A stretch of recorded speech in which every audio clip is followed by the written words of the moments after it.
ఉంటే ఎక్కడ గ్రద్ద వచ్చి పిల్లల్ని తన్నుకుపోతుందో అని మెడ ఎత్తిపెట్టి ఆకాశం వంక చూస్తూ కొక్కొక్కొక్కొక్కొక్కొక్కొక్క అంటూ, ఒకవేళ గ్రద్ద వస్తే రెండు రెక్కలు ఎత్తిపెట్టి పిల్లలన్నింటినీ రెక్కల కిందకి తెచ్చేసుకుని రెక్కలు ముడిచేసి కంఠం ఎత్తిపెట్టి ముందు నా కంఠాన్ని కోసేసి అప్పుడు నా పిల్లల్ని చెనకు అని గ్రద్దకి ఎదురు తిరుగుతుంది. ఒక కోడికి ఎవరు నేర్పారు తన పిల్లల్ని కాపాడుకోమని? స్త్రీ ప్రాణి. కోడి పుంజుకు లేదు ఈ లక్షణం, కోడి పెట్టకుంది ఈ లక్షణం, ఆడ కుక్కకుంది ఈ లక్షణం, ఆడ పందికుంది ఈ లక్షణం. స్త్రీ ప్రాణి ఎక్కడ ఉన్న లోకంలో బిడ్డల్ని కడుపులో పెంచుకోవడం, కడుపుని గర్భాలయం చేయడం, కన్న బిడ్డలకి పాలిచ్చి పెంచి పెద్ద చేయడం, అంత అవ్యాజానురాగంతో స్త్రీ చేసేటటువంటి త్యాగం లేకపోతే ఈ సమాజం లేదు. భగవంతుడి మీద తప్ప అన్యం మీద స్తోత్రం చెయ్యని శంకరాచార్యుల వారు తండ్రి మీద కూడా చెప్పల, అమ్మ మీద మాత్రం 5 శ్లోకాలు చెప్పారు.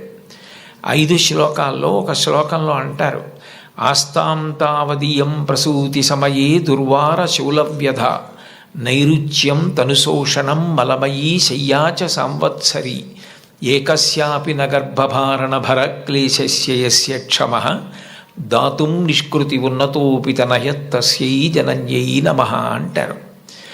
9 నెలలు కడుపు పెద్దదై వికారమును పొంది తాను వంగలేక పని చేసుకోలేక తిందామంటే ఆహారం సహించక ఎంతో కష్టపడి తాను మరణ సదృశమైనటువంటి వేదన పొంది అన్ని నిప్పులు పడి బిడ్డని ప్రసవించి ఆ బిడ్డకి పాలిచ్చి పెంచి పెద్ద చేసి ఏడాది పాటు చలికాలం లేదు, వర్షాకాలం లేదు, మంచంలోనే మలమూత్ర విసర్జన చేస్తే ఆ మలమూత్రములను తుడిచి కడిగి బిడ్డని రక్షించి తాను ఉపవాసాలు చేసి చిట్ట చివరికి అవసరమైతే పిల్లవాడు ఎంత పెద్దవాడైనా వాడికి ఏదైనా కించిత్ అనారోగ్యం కలిగిందంటే భయం వేసినటువంటి మనసుతో నా ఆయుర్దాయం కూడా నువ్వే పోసుకొని బ్రతుకని అనగలిగినటువంటి వ్యక్తి ప్రపంచంలో ఉంటే అది అమ్మ ఒక్కతే.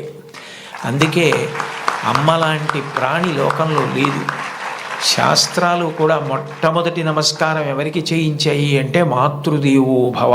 మాతృదేవో భవ అంటే భగవంతుడు అమ్మ రూపంలో ఉన్నాడు అని కాదు దాని అర్థం. అమ్మయే భగవంతుడై ఉన్నది, భగవతి అమ్మ. అమ్మ భగవంతుడు రెండు కాదు. ఎందుకనంటే ప్రాణం పోయేటప్పుడు కూడా ఎక్కడ కొడుక్కి ఇబ్బంది కలుగుతుందోనని కొడుక్కి ఇబ్బంది కలగకుండా వాడికి ఏ విధమైనటువంటి క్లేశము పొందకుండా తాను వెళ్ళిపోవాలని తల్లి కోరుకుంటుంది. సభలో చెప్పడం నాకు ఇష్టం లేదు, కానీ నేను ఉద్యోగం చేసిన రోజుల్లో నాతో పాటు ఉద్యోగం చేసినటువంటి ఒక వ్యక్తి తల్లి, ఆమెకి గుండె నొప్పి వస్తోందని తెలిసినా కొడుక్కి చెప్తే ఎక్కడ కొడుకు వైద్యానికి తీసుకెడతాడో, ఎక్కడ కొడుక్కి చాలా డబ్బు అయిపోతుందో, ఆడపిల్లలు పెళ్ళికి ఎదిగొచ్చారు, మగపిల్లలు చదువుకుంటున్నారని చెప్పడం మానేసి కొడుకు నిద్రపోవడానికి వెళ్ళిపోతుంటే పిలిచి ఒక్కసారి ఇలా కూర్చొని ఒళ్ళో తలపెట్టుకుంటానని, ఒళ్ళో తలపెట్టుకుని నేను నిద్రపోయిన తర్వాత నువ్వు వెళ్ళి పడుకో అని అంటే ఆవిడ ఉద్దేశ్యం ఏంటంటే ఆవిడ శాశ్వత నిద్రలోకి వెళ్ళిపోతోంది. ఆ కొడుకు ఒళ్ళో తలపెట్టుకుని పడుకుంటే కొంతసేపటికి తల్లి కదలటం లేదని వాడు కదిపి చూస్తే తల్లి శరీర త్యాగం చేసేసింది. ఆ తర్వాత తెలిసింది, తన భార్య చెప్పింది, కొంచెం గుండెల్లో నొప్పిగా ఉందమ్మా, బరువు పని చేయలేకపోతున్నాను, కానీ వాడికి మాత్రం నువ్వు చెప్పకు సుమా అని ఒట్టేయించుకుందట కోడలతో. అది తల్లి అంటే. అమ్మ అంటే అంతటి ప్రేమైకమూర్తి. అమ్మ లాంటి వ్యక్తి జీవితంలో ఇక దొరకదు. జీవితంలో అన్నిటికన్నా పెద్ద నేరం ఏమిటంటే అమ్మకి చెప్పలేము అన్న పని మనం చేయడమే. ఏ పని మనం చేస్తామో అది అమ్మకి చెప్పగలగాలి.